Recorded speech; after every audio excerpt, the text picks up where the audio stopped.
ஒரு நாள் ஒரு வியாபாரி தனது பொக்கிஷமான மோதிரம் திருடப்பட்டது என்று மன்னர் அக்பரிடம் புகார் செய்தார். அக்பர் உடனே பீர்பலை அழைத்தார். பீர்பால் சந்தேகத்திற்குள்ளான அனைவரையும் வரவழைத்து ஒவ்வொருவருக்கும் ஒரு குச்சியை கொடுத்தார். இந்த குச்சி திருடனின் கையில் இருக்குமானால் நாளை அது ஒரு அங்குலம் பெரிதாகும் என்று அவர் அறிவித்தார். அடுத்த நாள் பீர்பல் அனைவரது குச்சிகளையும் சோதித்தார்.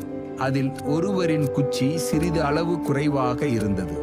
பீர்பல் அவரை பார்த்து, நீதான் திருடன், குச்சி பெரிதாகும் என பயந்து அதை வெட்டி விட்டாய் என்றார். திருடன் உடனே ஒப்புக்கொண்டார். அக்பர் பீர்பலின் அறிவை பாராட்டினார்.